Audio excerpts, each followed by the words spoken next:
अस्सलाम वालेकुम स्टूडेंट्स, उम्मीद करती हूँ आप सब लोग ठीक होंगे, खैरियत से होंगे, अपना और अपनी फैमिलीज़ का ख्याल रख रहे होंगे। तो स्टूडेंट्स, आज हम 9th क्लास के इंग्लिश के लेक्चर नंबर 4 के साथ यहाँ पर दोबारा मौजूद हैं। तो स्टूडेंट्स, आप लोग अपनी बुक्स जो हैं वो अपने ओपन कर लें, अपनी पेंसिल अपने हाथों में पकड़ लें और साथ ही साथ एक नोटबुक अपने साथ रख लें ताकि आपको ड्यूरिंग लेक्चर कोई परेशानी ना हो। और अगर कोई काम आपका लिखने वाला हो तो आप उसके लिए आपको दोबारा उठना ना पड़े या इस तरह से कोई परेशानी ना हो। तो उम्मीद करती हूँ आप लोगों ने अपनी पेंसिलें या अपनी सारी स्टेशनरी अपने पास रख दी होगी और अपनी नोटबुक्स जो हैं वो भी अपने पास रख दी होंगी। तो स्टूडेंट्स, आइए चलते हैं हम चैप्टर नंबर 1 की तरफ। चूँकि आप लोगों को जैसा कि पता है कि हमने इसकी ट्रांसलेशन, इसके वर्ड्स एंड इसके वर्ड्स मीनिंग और बाकी ऑलमोस्ट चैप्टर कंप्लीट कर लिया हुआ है। अब हमने पहले इसके चैप्टर के अंदर वाले क्वेश्चन आंसर्स करने हैं जो कि बोर्ड के लिए इम्पोर्टेंट होते हैं और बाद में हम इसके एक्सरसाइज क्वेश्चन की तरफ मूव करेंगे। तो फर्स्ट क्वेश्चन इसका है, वेयर इज़ मक्का सिचुएटेड। क्या क्वेश्चन है?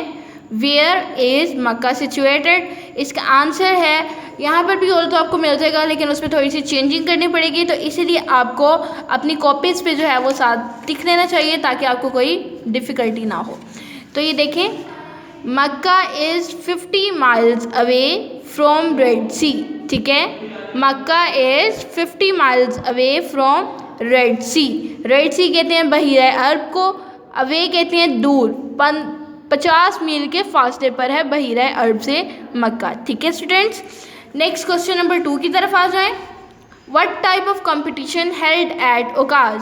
ओकाज में किस तरह का कंपटीशन जो था या मुकाबला जो था वो रखा गया था। इसी के बिल्कुल एन ऊपर दूसरी लाइन में जहाँ पर मेरी रेड पेंसिल आपको नहीं शो हो रही है, a fair was held for poetical competitions at ओकाज।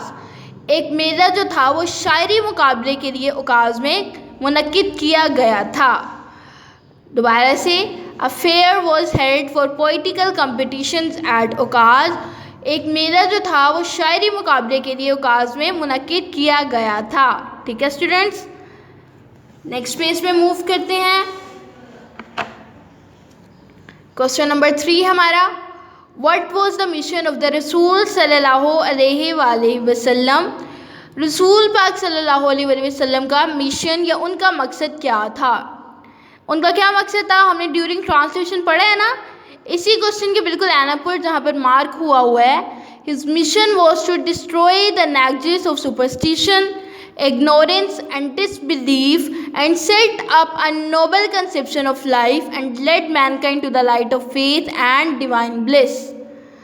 Repeat कर रही हूँ, गौर से सुने ज़रा। His mission was to destroy the negatives of superstition, ignorance and disbelief and set up a noble conception of life and led mankind to the light of faith and divine bliss. Got my point? इसके आपने translation पढ़ी है, एक बार मैं आपको इसके दोबारा तर्जुमा बता देती हूँ कि इस जवाब का क्या मतलब है कि रसूल पाक सल्लल्लाहु अलैहि वसल्लम का मकसद क्या था। उनका मकसद था जहालत को, गलत अकायद को, कुफ़ार को या मुशरिकीन को ख़त्म करना और ज़िंदगी का एक आला मयार कायम करना और इंसानियत को ईमान की रोशनी की तरफ और रज़ाए इलाही की तरफ लाना था। ठीक है, क्वेश्चन नंबर 4 पे आ जाए। Why did the pagan Arabs send a delegation to the Rasul सल्लल्लाहु अलैहि वसल्लम अंकल। पैगन अरब्स कुफ़ार मक्का, अरब के कुफ़ार जो थे, अरब के कुफ़ार ने एक डेलीगेशन रसूल सल्लल्लाहु अलैहि वसल्लम के चचा की तरफ क्यों भेजा।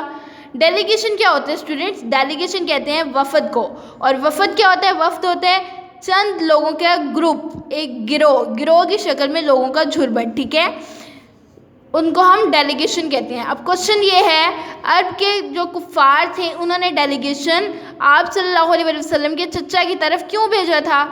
हमने ये पढ़ा है, आइए हम दोबारा पढ़ लेते हैं ज़रा। दे सेंट डेलीगेशन, दे का जो टी है वो कैपिटल आ जाएगा क्योंकि फर्स्ट लेटर जो होता है किसी भी सेंटेंस का वो हमेशा कैपिटल होता है, as you all know. They sent a delegation to the रसूल सल्लल्लाहु अलैहि वसल्लम kind and caring uncle Abu Talib. They told him to restrain the Rasul sallallahu alaihi wasallam from preaching Allah Almighty's message or face their enmity. उन्होंने delegation आपके चचा की तरफ भेजा कि या तो रसूल पाक सल्लल्लाहु अलैहि वसल्लम के को अल्लाह ताला के पैगाम की अशात से रोक लीजिए या फिर हमारी दुश्मनी का सामना करें, ठीक है, इसीलिए भेजा। ये हमारे 4 जो हैं चैप्टर वाले क्वेश्चंस हो गए हैं, ठीक है स्टूडेंट्स। अब हम एक्सरसाइज क्वेश्चन की तरफ मूव ऑन करते हैं। ये ग्लोसरी है ना जो हमने वर्ड सिनोनिम्स किए थे, मुझे उम्मीद है ये आप लोगों ने याद कर दिए होंगे क्योंकि मैंने आपको बताया था how much important they are, ठीक है। तो अब हम मूव करते हैं चैप्टर क्वेश्चन आंसर्स की तरफ, ठीक है। ये देखें पेज नंबर 6 पे हमारा फर्स्ट क्वेश्चन है what type of land Arabia is. अरब जो है वो किस तरह की सरजमीन है। अरब किस तरह की सरजमीन है। चैप्टर के बिल्कुल स्टार्ट पे, फर्स्ट चैप्टर जहाँ से स्टार्ट हुआ है, ये देखें बिल्कुल फर्स्ट पैराग्राफ पे, Arabia is the land of unparalleled charm and beauty with its trackless desert of sand dunes in the dazzling rays of a tropical sun. ये हमारे फर्स्ट क्वेश्चन का आंसर है, ठीक है, एक्सरसाइज वाला क्वेश्चन। अरेबिया ये अरब किस तरह की सरजमीन है, ठीक है, नाम हमवार, बहुत ही खूबसूरत और सहरा के पहाड़ों के साथ और सूरज की चमकती हुई शुआओं के साथ ये खूबसूरत सरजमीन है, ठीक है स्टूडेंट्स। क्वेश्चन नंबर 2 हमारा, why was the holy Quran sent in Arabic. क्या क्वेश्चन है, why was the holy Quran sent in Arabic. कुरान मजीद जो था वो अरबी ज़बान में क्यों सेंड kiया गया, क्यों नाजिल किया गया, इसका कुछ आंसर मैं लिखवा रही हूँ, काइंडली लिखें ज़रा आप। क्वेश्चन नंबर 2 का answer,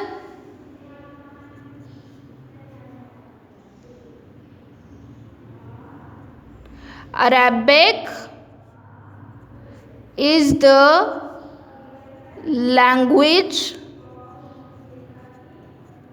of eloquence,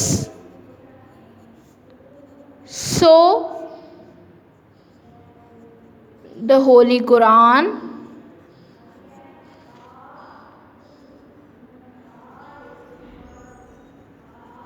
sent in Arabic।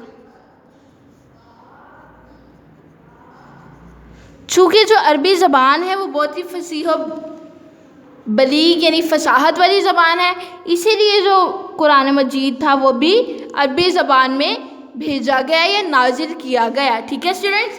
तो ये आज के आपके टोटल 6 क्वेश्चंस हो गए हैं। 2 क्वेश्चंस हमारे एक्सरसाइज वाले हो गए हैं और बाकी के जो 4 क्वेश्चंस हैं वो हमारे बुक के चैप्टर वाले क्वेश्चंस हो गए हैं, ठीक है स्टूडेंट्स। आपने याद 6 के 6 करने हैं, ये नहीं कहना कि 4 क्वेश्चन जो हैं वो बुक के अंदर वाले हैं या चैप्टर के अंदर वाले हैं तो वो इम्पोर्टेंट नहीं है, नहीं, they are equally important as the exercise questions are, ठीक है। तो आपने वो भी अच्छी तरह से याद करने हैं। मैं क्वेश्चंस आपको दोबारा रिपीट कर देती हूँ, आंसर्स भी दोबारा रिपीट कर देती हूँ तो आपकी आसानी के लिए। वेयर इज़ मक्का सिचुएटेड, ठीक है, Mecca is 50 miles away from Red Sea, ठीक है। Question number 2, what type of competition was held at Okaz? A fair was held for poetical competitions at Okaz. Question number 3, what was the mission of the Rasul sallallahu alaihi wasallam? His mission was to destroy the nexus of superstition, ignorance and disbelief and set up a noble conception of life and led mankind to the light of faith and divine bliss. Question number 4, why did the pagan Arabs send a delegation to the Rasul sallallahu alaihi wasallam? Uncle, they sent a delegation to the Rasul sallallahu alaihi wasallam, kind and caring uncle Abu Talib. They told him to restrain the Rasul sallallahu alaihi wasallam from preaching Allah Almighty's message or face their enmity, ठीक है। अब exercise question की तरफ आ जाएं। What type of land Arabia is? अर्ब किस तरह की सरजमीन है। Arabia is the land of unparalleled charm and beauty with its trackless desert of sand dunes in the dazzling rays of tropical sun, ठीक है। और लास्ट क्वेश्चन हमारा आज के लेक्चर का है, why was the Holy Quran sent in Arabic? Arabic is the language of eloquence, ठीक है, Arabic is the language of eloquence, so the Holy Quran sent in Arabic, ठीक है। आज के हमारे 6 क्वेश्चन यहाँ पर ख़त्म हुए। ठीक है, आज का लेक्चर यहाँ पे हमारा ख़त्म हुआ, 9th क्लास का लेक्चर नंबर 4। इंशाअल्लाह ताला आपसे नेक्स्ट लेक्चर यानी लेक्चर नंबर 5 में मुलाकात होगी। तब तक के लिए अपना और अपने घर वालों का बहुत ख्याल रखिए, हमें अपनी दुआओं में याद रखिए। अल्लाह हम सब का हामी और नासिर। खुदा हाफ़िज़।